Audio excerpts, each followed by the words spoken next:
This is the first video of a series where I break down every single member of the Vanderlyn gang. I will break the gang into 5 different groups.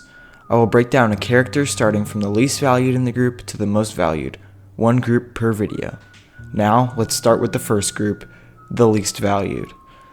To start with the least valued, we will begin with Kieran Duffy. I personally think that overall Kieran was the least valued gang member. Not much of his history is known, but this is what we do know.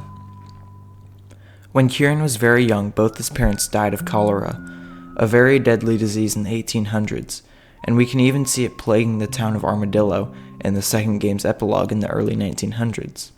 Kieran was orphaned and began working in the stables. We can see this throughout the main game, where we see Kieran as an expert on horses.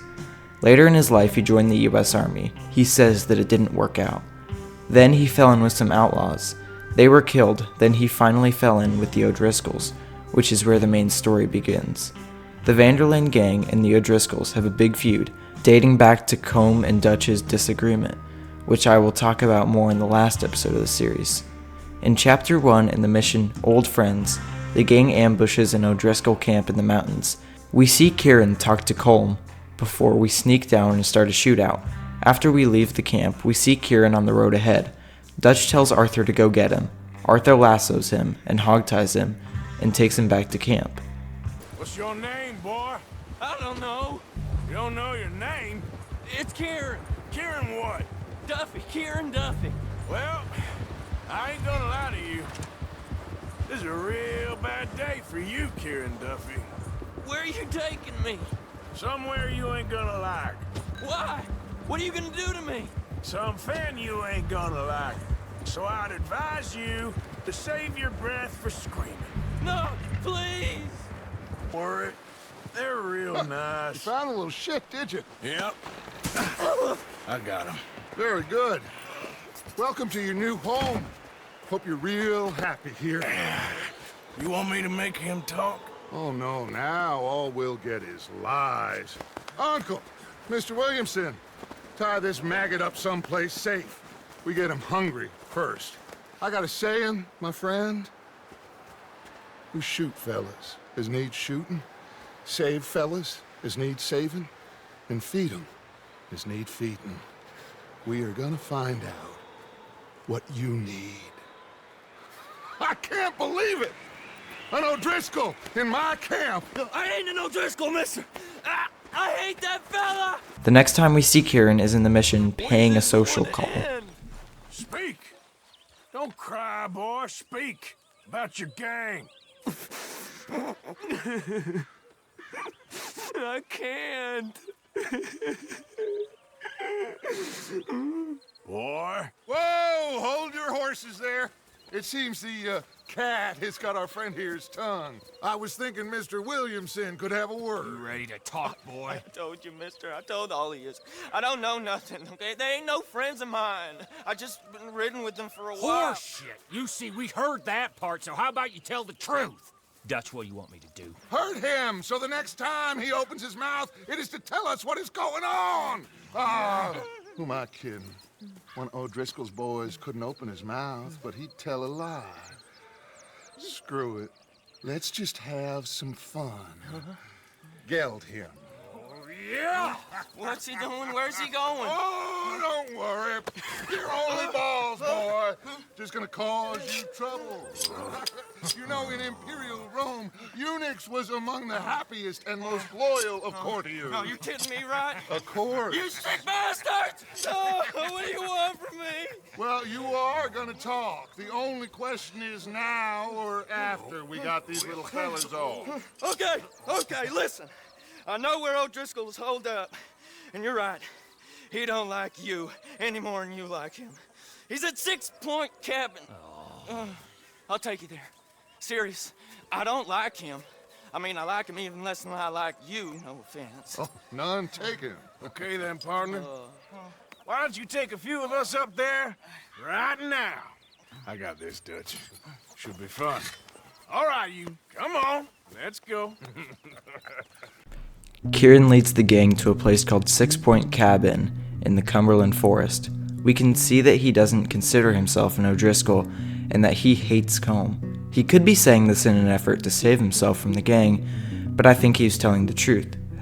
Kieran does in fact lead the gang to an O'Driscoll hideout. It starts a shootout. Arthur tries to look in the cabin for calm. A man jumps out and is in a perfect situation to kill Arthur, until Kieran saves Arthur's life. You all right? Sure. Thank you. Cain O'Driscoll. He ain't here. You set us up. Come here! What? You set us up. No, I didn't. You did. Cain O'Driscoll ain't here! He was here, I swear. If I was setting you up, I wouldn't have saved your life. It's a good point, Arthur. All right, then, go on. Get out of here. Hey? I won't kill you. I didn't set you Get up. lost. Get lost. I'm letting you run away. Now go on. Get out of here. That's as good as killing me. Out there, without you, Cain O'Driscoll's gonna lose his mind about this. So? So I'm one of you now. Give me a break. All right, then. But I'm warning you. Oh, hey, I know. This is the moment I started to trust Kieran, but the gang, especially Arthur, is more hesitant. Cain isn't in the cabin, and this makes Arthur think that Kieran can't be trusted because Cain wasn't in there. But Bill had Kieran's back and pointed out how Kieran saved his life. This is the end of the mission, and we don't see Kieran in another mission for a long time. In fact, there are no more missions with him alive. The closest thing we have is Jack's party, which is the last time we see him alive. There he is. Looking all right, Mr. Morgan. How's it all going? Things is going my way for once. That's the spirit. Yep, it's good. His death is seen in the mission Horsemen Apocalypses, where we see him riding a horse and carrying his decapitated head.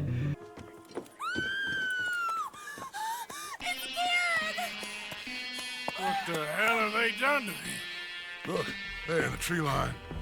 What's interesting about his death is it occurs in the chapter of Saint Denis, which the chapter is obviously named after the in-game city of Saint Denis. The in-game city is named after Saint Denis. A popular and widely believed legend is that Saint Denis was beheaded on Mount Martyr, and his decapitated corpse carried his head to an abbey, which was later named the Benedictine Abbey of Saint Denis. That legend is awfully similar to Kieran's death, being decapitated and carried his head towards the camp on horseback. Kieran's overarching story tells a story of trying to be accepted. In many camp interactions, we see Arthur and Kieran warm up to each other. Kieran. You ain't gonna turn us in, are you? Don't worry. I ain't gonna kill you. Oh, well, good. Just keep your head down. All right, then. And at one point, Arthur and Kieran go fishing. Arthur. You going fishing? Yes. We're running off to Cain O'Driscoll. Of course not. I was joking. That's very funny. Yes, very, very funny. I saved your life, and now you torture me. Ho, ho. Shut up. Do you want to go fishing with me?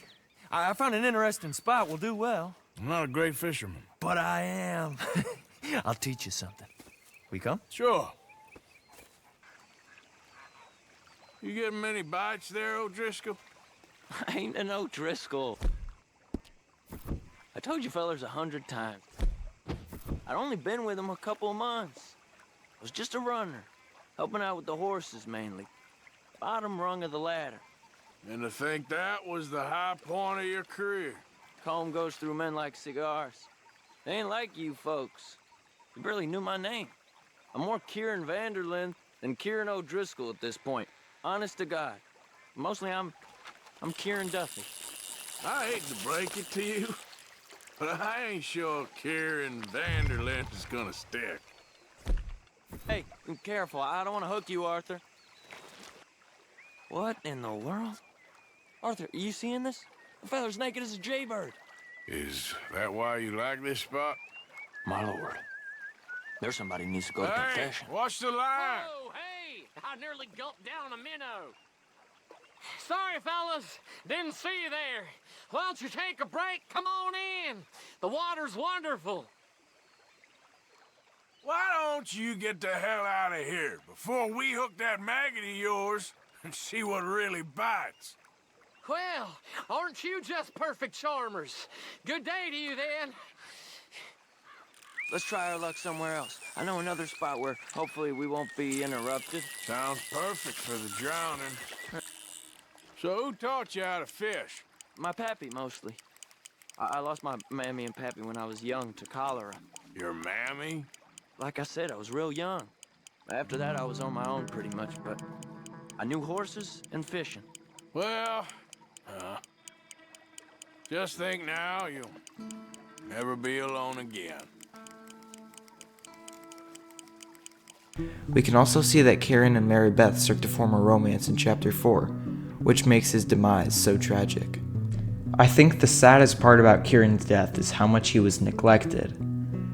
All his life he tried to fit into whatever he was doing, and he was dealt such a bad hand. His parents died when he was young. He fell into a murderous gang. They all got killed, and then he was forced into an even more murderous gang, the O'Driscolls. He finally found a gang that wasn't as bad, but still a murderous thieving gang, the Van der Linde gang, that ultimately led to his demise. All Kieran wanted was to be accepted, but even in the end, he was never really accepted anywhere.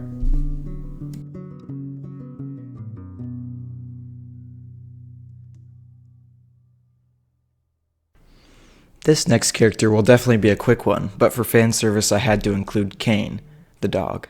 Cain appears in Chapter 3 in a random camp interaction. Here, boy. Here, boy. Whose dog is this? Whose dog? Well, where did he come from? I don't know.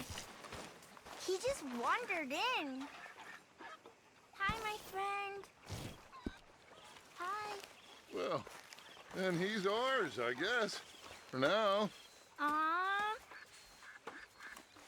That's so great. Hey, boy. Hey, boy. Hey, boy. Aww. What should we call him? Well, he's a wanderer. He probably did something bad. Cain. His name is Cain. Okay. Hey, Cain. Whoa. What did Cain do? A real bad thing. So he never stopped wandering.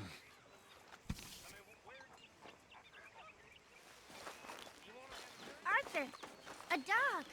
A dog. Have a goddamn drink!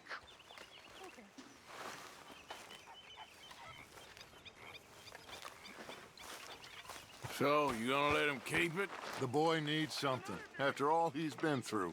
Sure. We see Cain through Chapters 3 and 4, and when we return from Gorma at Linde. When we get back to Beaver Hollow, Cain is nowhere to be found, and in a camp interaction, Micah tells Jack that the dog isn't coming back. Now it's never clearly stated, but it's very obvious Micah killed the dog, another reason to despise Micah.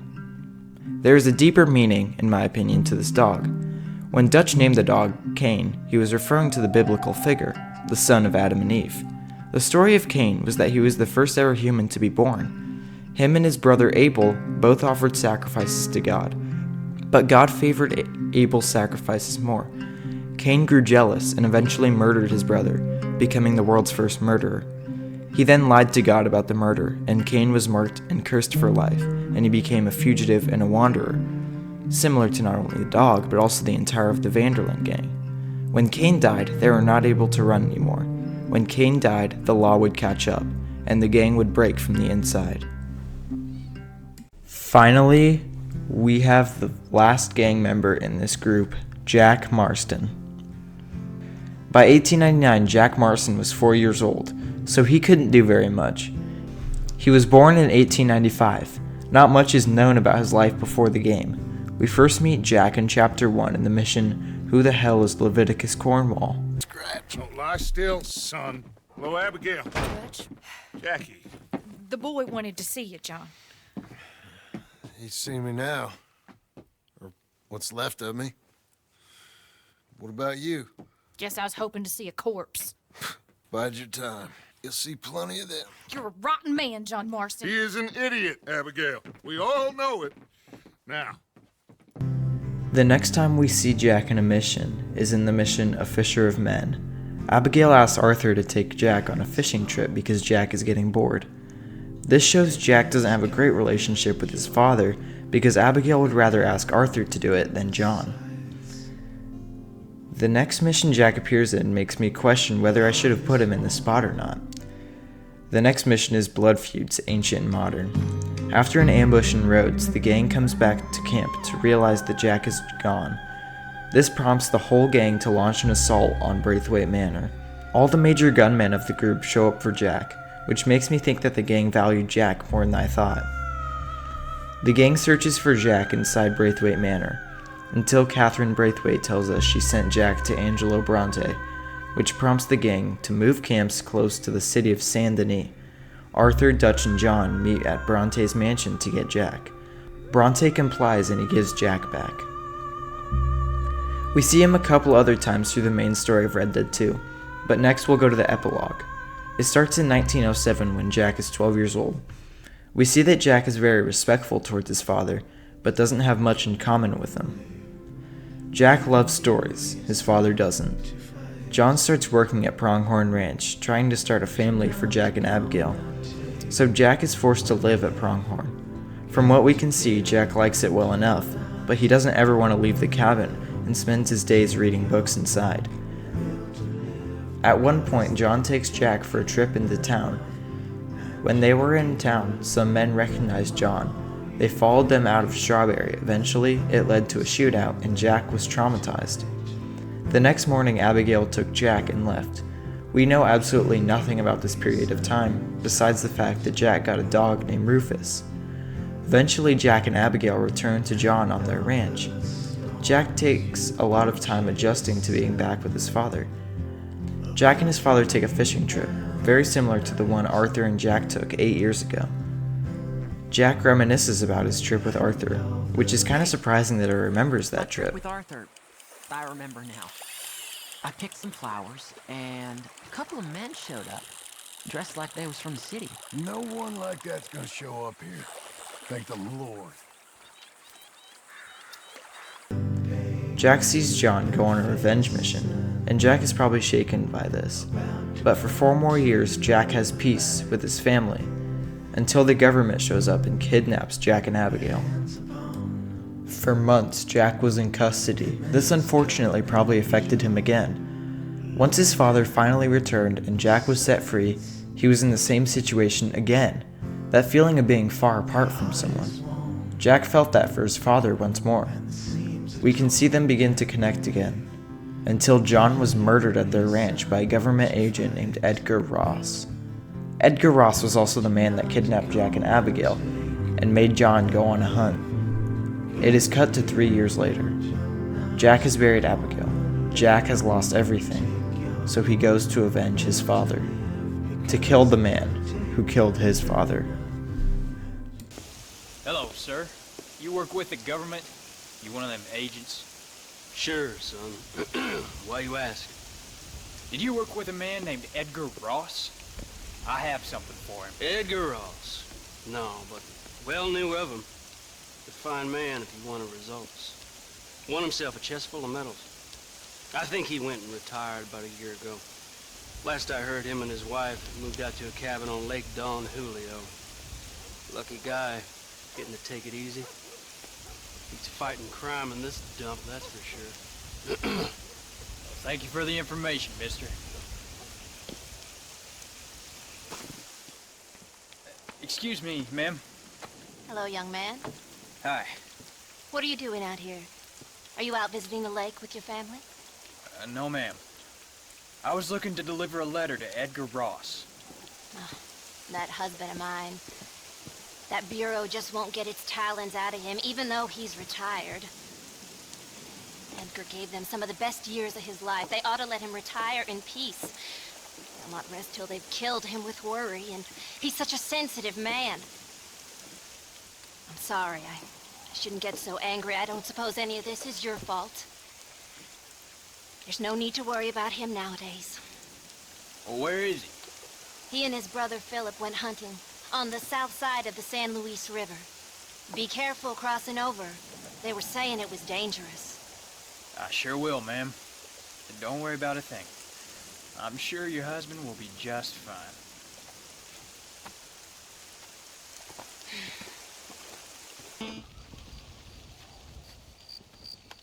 Hey there, mister. How's the hunting? Well, pretty good, son. Got me a few rabbits, coyote, elk.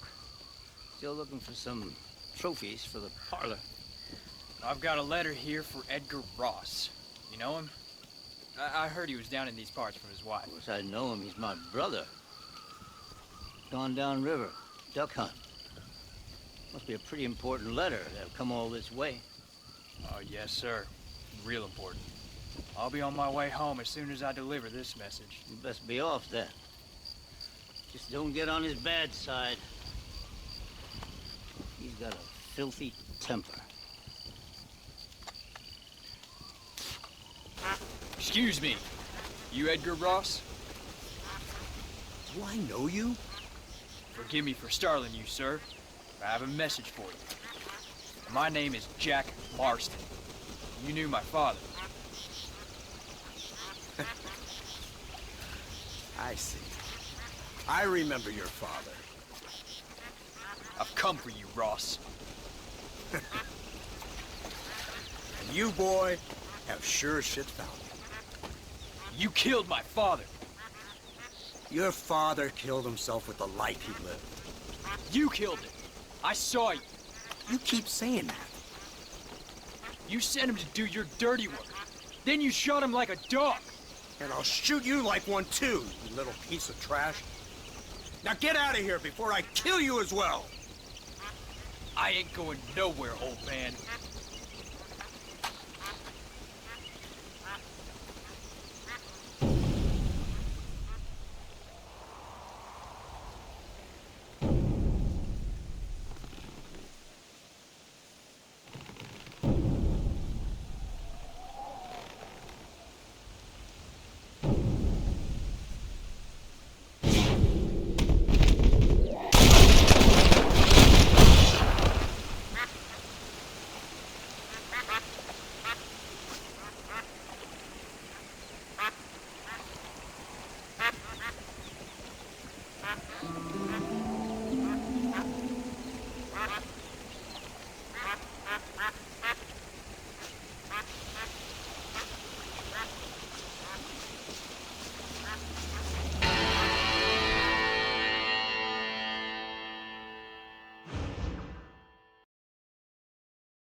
This is where the path of redemption ends.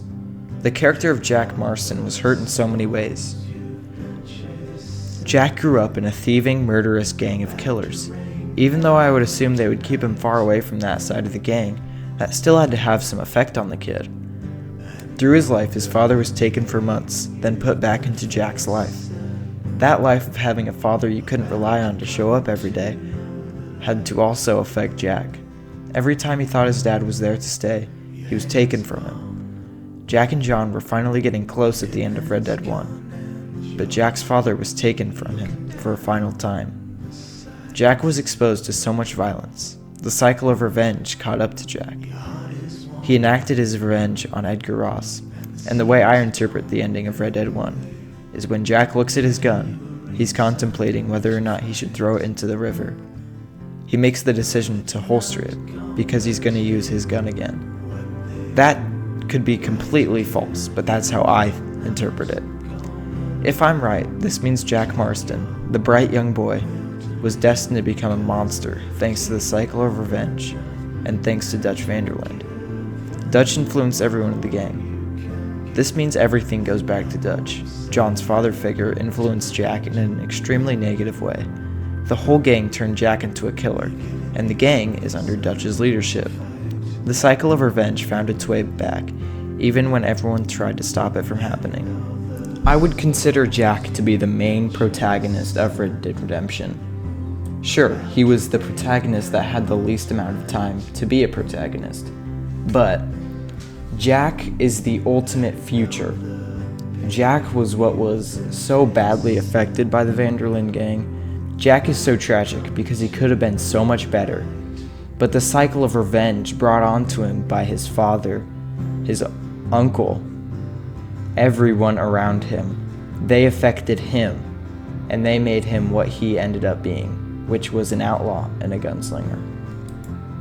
So that's the lowest level of the Van der Linde gang. The kind man gone too soon, the curse of Cain, and Dutch's last victim.